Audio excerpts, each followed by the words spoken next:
ne itu semu idi mic level so mo sai pe voice loud. Sira ka che. Mo ba so idi mic no wa lo ke my friend. Ah de wo. Uncle. Ese hu abi akuri abi kilo wi akuri abi. That's uncle. Akuri do yo. The Lord bless you. Amen. The Lord bless your brain. Amen. Hello sir. Hello sir. Information ile. Munka wani information mommy.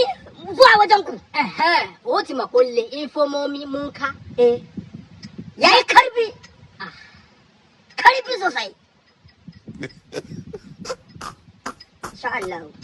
Àwọn Cyrus TV International. Cyrus TV International. Wọ́n rán mi sí ọ. Su tura ni zuwa wajen. Wọ́n gbé movie kan jáde sá. Sun fito da wani movie. Ganushi Reloaded. Me ka ce? Ganushi Reloaded. Yawwa na gane yanzu na. Ganushi Reloaded. Kí la wúta Ganushi? A sa baki. Àṣà bàkí. Tẹ́ bá ti lọ ń Ganushi rẹ̀ jẹ́ ẹlẹ́jọ́ àṣà bàkí. Àṣà bàkí kọ́ ẹ̀. Èwo wá Reloaded la wíṣá. To. Ok, tó. Àṣà bàkí. To. Ẹ gà yí rẹ̀. Ó ti tó wọ́n ti.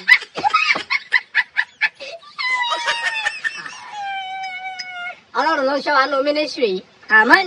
Eyín ẹlòmíì bí eyín aṣínrín ni. Sai da ka ce wani mutum aka wani bai da kyau. Ẹ wo ọmọ lórí interpretation ó ti sọ di wèrè méṣù lọ́wọ́. Yawa. Yọdún ìwé ẹ̀ṣá. Amen. Ganushi Reloaded ti jáde. Sa baki. To. Ya fita. Àwọn favourite ṣe ló wà ń bẹ̀. Wanda kuna so suna wajen. Wòlíì àgbà wà ń bẹ̀. Wali agba yana ciki. Apostle ayé ẹ̀ wà ń bẹ̀. Kai! Apostle! Yana wajen. Sure. Àtàṣe ànàwẹ̀tọ̀. Èmi ò ní nàwẹ̀tọ̀. Olùwàkókò dáàbò rẹ̀ bò mí lọ́wọ́ àwọn ìnàwẹ̀tọ̀ yìí. Wuta. Mr. Brief wà ń bẹ̀. Mr. Beef! Yana wajen. MC Bob Naija Bamosa wọ́n wà ń bẹ̀. Àwọn àgbà àtọ̀.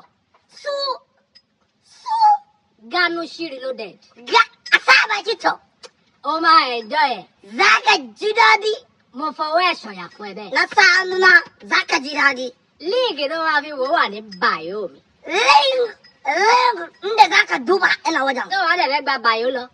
Kuma ba za ka je Bayosa ba. Lọ ṣáàtì Cyrus TV tó ń wò lójú screen yẹn. Cyrus TV International. Subscribe kó wá wo fíìmù yẹn. Short film ni. Sotoci.